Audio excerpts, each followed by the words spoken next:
Continuando com o nosso programa Eclésia dessa noite, falando sobre os 7 dons do Espírito Santo.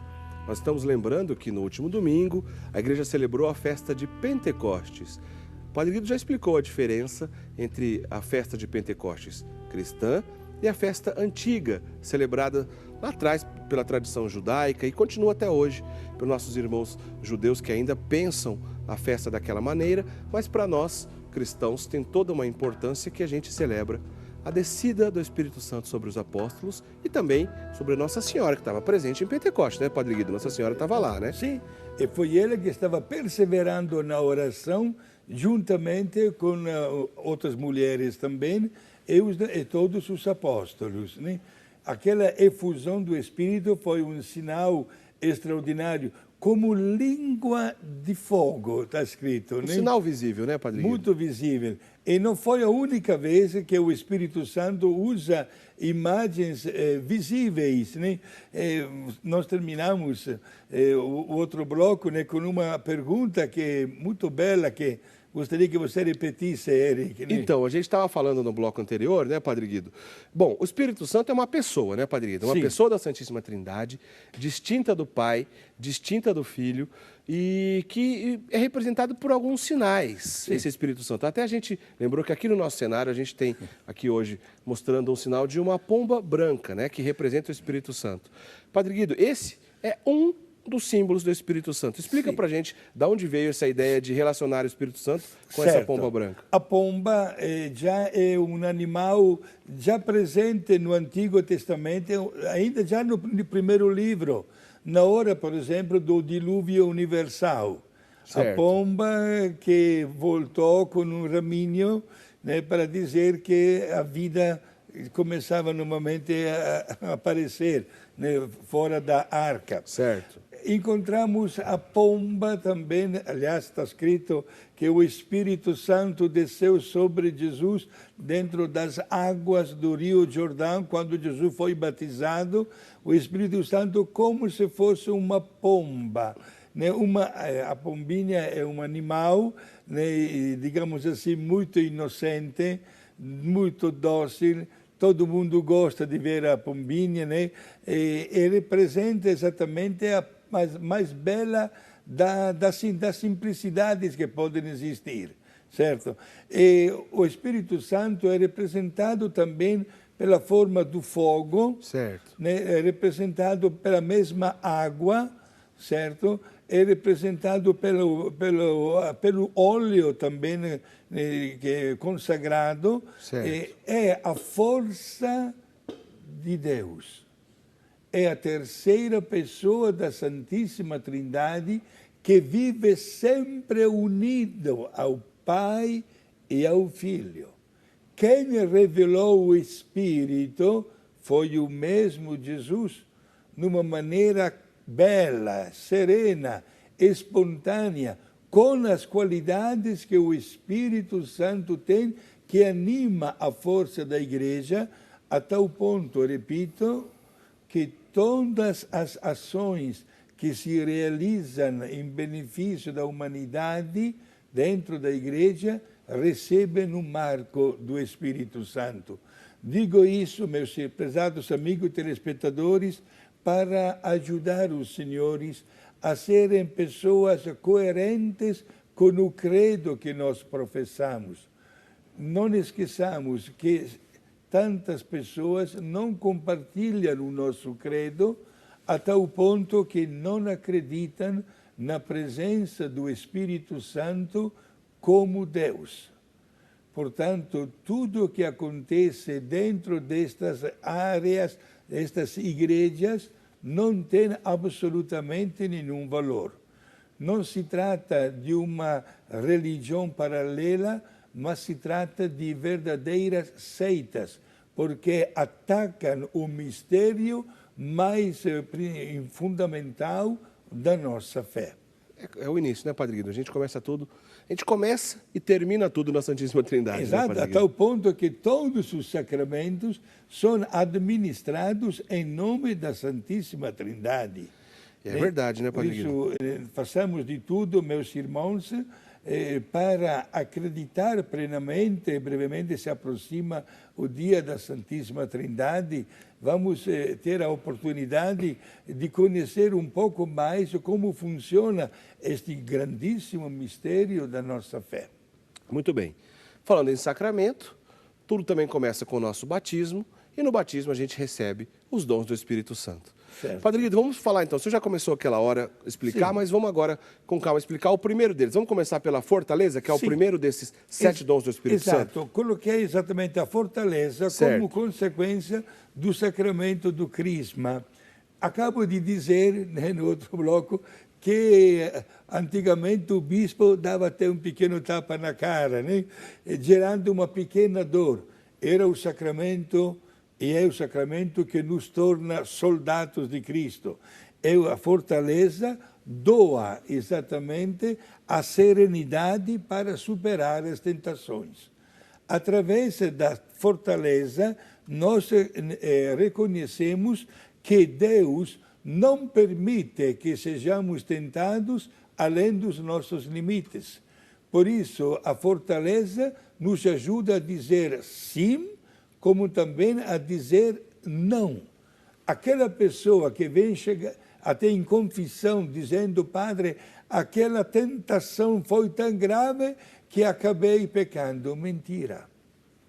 Não diga nunca uma frase desta, porque é contra a fé, é contra o Espírito Santo. Então a gente coloca a culpa em algum fator externo e não na pessoa mesmo que cometeu o pecado, Padre Guido, esse que é o problema? Exato. Mas Deus, na sua inteligência, não permite que isso aconteça. Certo. Por isso, diante de uma qualquer tentação, se você ganha, agradeça a Deus. Mas se você peca, é porque você quer pecar. Ou seja, qualquer tentação que recebemos é porque temos condições de vencê-la. De vencê-la. Mesmo que sejam difíceis, Exato. condições temos. Temos. E o Espírito Santo doa esta fortaleza de saber escolher sempre o bem e de renunciar a um pecado. Então, esse é o primeiro dos 7 dons, a fortaleza, que é bem interessante e bem importante. Na sequência, Padre Guido, vamos já falar do segundo dom, então? Sim, a sabedoria. Certo. A sabedoria é um dom gratuito que leva a pessoa a não cruzar os braços, mas a crescer numa vida santa, na observância dos mandamentos em vista da vida eterna. Isto é, nós somos chamados a ter uma formação permanente.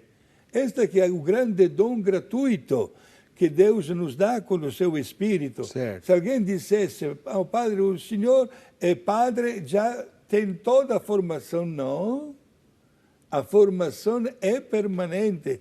A cada dia eu sou chamado a usar o dom da sabedoria para crescer diante de Deus.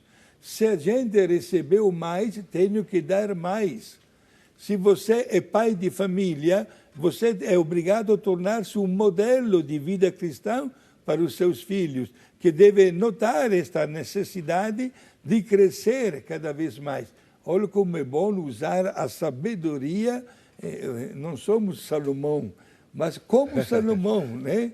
Isto é, desfrutar no máximo o valor da inteligência de Deus aplicado na nossa vida. Padre Guido, o senhor tem quantos anos de sacerdócio mesmo? 42. O senhor tem 42 anos de sacerdócio. O senhor tem... A gente percebe, é claro, todo mundo que assiste o programa Eclésia percebe que o senhor tem uma grande formação, que o senhor tem grande... não só do ponto de vista intelectual, muito preparo, mas do ponto de vista também piedade, enfim, tudo que um sacerdote precisa ter para viver bem o seu ministério, o senhor é agraciado com isso, o senhor vive bem. O senhor quer dizer que nesse caso, vê se eu consigo raciocinar assim e está certo, Padre Guido, nesse caso, mesmo uma pessoa como o senhor, que é um sacerdote experiente e que tem tanto para ensinar, mesmo o senhor precisa ter sabedoria para não se fechar ao aprendizado, ou seja, o senhor continua em processo de aprendizado, Padre Guido? É claro, porque a formação é permanente. Por exemplo, para te dar uma resposta, falamos nos programas anteriores dos grandes papas, o Papa João Paulo II, Sim. Santo João Paulo II.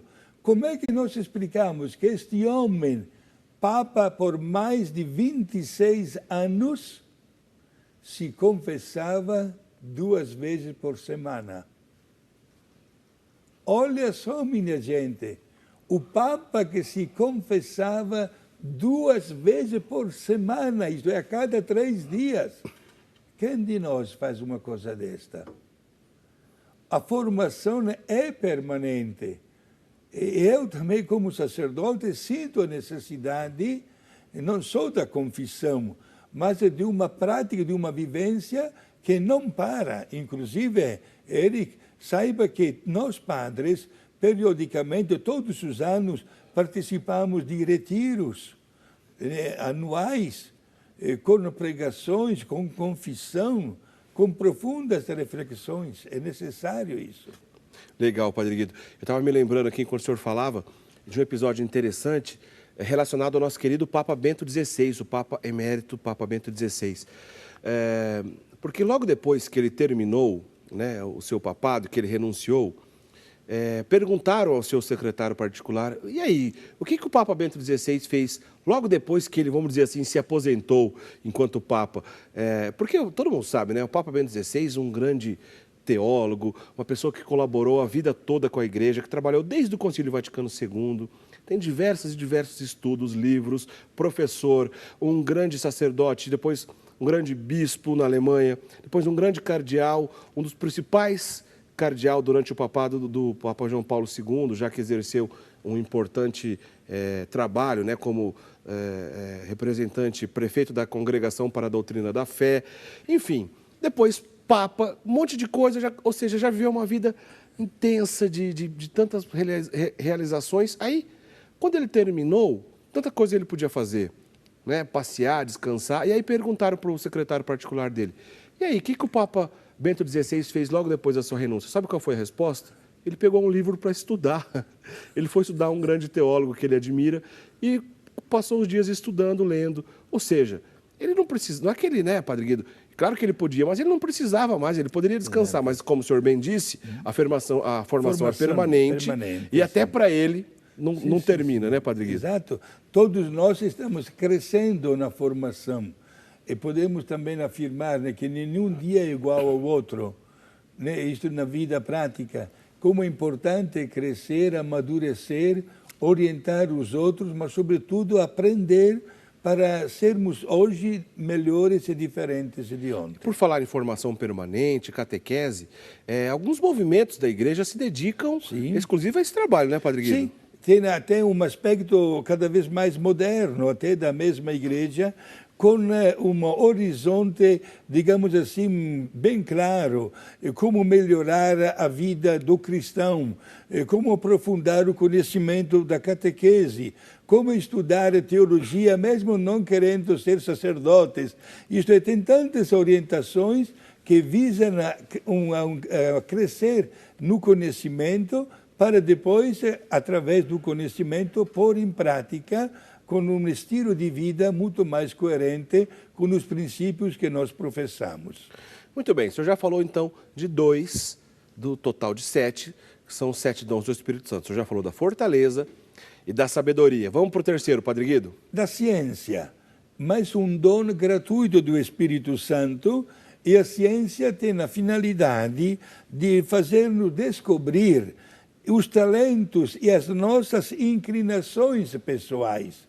Cada um de nós tem desafios na sua frente, mas cada um de nós sabe que tem qualidades. Tantas vezes nós notamos logo o defeito do outro, mas nós sabemos notar também as qualidades.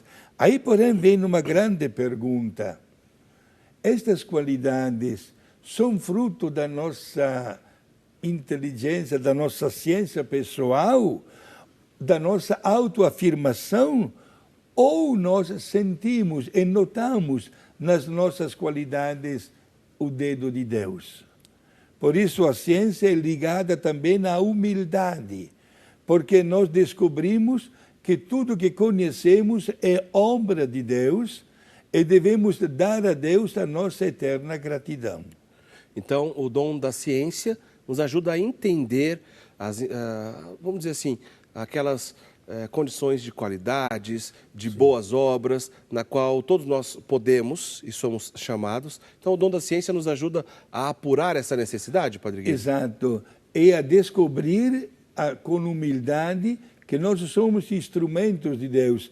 Olha, se nós fizéssemos uma comparação, Érica, com o programa que nós gravamos algumas semanas atrás, sim, sobre os regimes totalitários. É verdade. Nós notamos exatamente a consequência de quem atribui para si as qualidades. O homem não é um Deus. O homem, quando chega no topo de um monte, deverá descer, não pode subir mais. Quando o homem se autoafirma como diferente dos demais, acontecem os fracassos. E a história, em 2000 anos de vivência, sempre mostrou que isso é uma grande verdade. É verdade, Padre Guido. O senhor bem lembrou, né? Toda hora a gente lembra que nossos amigos telespectadores, esses programas estão disponíveis no site da Rede Século XXI. O Padre Guido se referiu ao programa... A gente fez 2 programas tratando desse tema.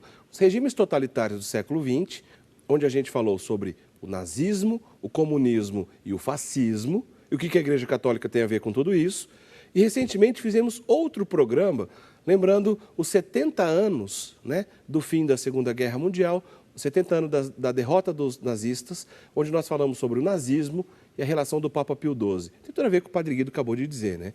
O homem chega até lá em cima, se coloca como uma figura divina, como se fosse o próprio Deus, e é claro, isso tem fim, a derrota e a queda é bem grande. Ô Padre Guido, a gente está indo para o próximo intervalo, daqui a pouco a gente volta para continuar aqui a falar dos outros dons. Já falamos, sim, sobre fortaleza, sabedoria, sim, e dom da ciência. Ainda falta a gente falar sobre o conselho, o entendimento, a piedade e qual o último? O temor de Deus. Então, no próximo bloco, a gente continua a falar sobre esses outros dons. Quero só dar um recadinho aos nossos amigos telespectadores aqui da Rede Século XXI. Amanhã acontece um grande evento aqui na Rede Século XXI, na Associação de Senhor Jesus. Todo ano tem a premiação do troféu Louvemos o Senhor. É uma premiação da música católica que já está na sua 7ª edição. Essa premiação, ela visa, então, reunir todo o setor de música católica no Brasil, os cantores, os arranjadores, produtores musicais, enfim. Após reunir esses grandes artistas da música católica, ele então premia as principais produções musicais do ano anterior. Ou seja, amanhã acontece a premiação de tudo que foi trabalhado no ano de 2014. A gente está na 7ª edição do Troféu Louvemos o Senhor. Quero convidar todo mundo a assistir, seja pessoalmente, quem é da região de Campinas, região de Valinhos, pode vir até aqui a sede da Rede Século XXI, da Associação do Senhor Jesus, assistir aqui de perto, né? A gente recebe aqui todos os artistas, cantores, sacerdotes, que o público católico gosta, né? Que a gente acostuma a ouvir e a gostar mesmo do trabalho deles. A gente recebe então esses artistas aqui amanhã na Rede Século XXI para viver essa grande noite de premiação da música católica. A 7ª edição do Troféu Louvemos o Senhor. A partir das 8 horas da noite, a gente já está aqui mostrando os bastidores, tudo que está acontecendo ali naqueles momentos que antecedem a festa. 8h30 da noite, a gente está ao vivo para todo o Brasil. Com um detalhe interessante, com transmissão por todas as emissoras católicas do país. 11 emissoras ao todo. A Rede Século XXI é a geradora desse material, mas que vai para todas as emissoras católicas, tanto as emissoras de TV quanto as emissoras de rádio, que compõem a rede católica de rádio. São mais de 200 emissoras de rádio. Então você pode acompanhar essa grande festa amanhã. Faça isso conosco mesmo. Rezem pela gente por esse evento, para que corra tudo certo e para que seja um grande momento de agradecimento e de louvor ao nosso Senhor Jesus Cristo. Então fica aí o convite para você assistir amanhã, a partir das 8 horas da noite, aqui na Rede Século XXI. A gente vai para o intervalo, daqui a pouco a gente volta com o último bloco do programa Eclésia dessa noite, falando sobre os 7 dons do Espírito Santo. A gente volta já.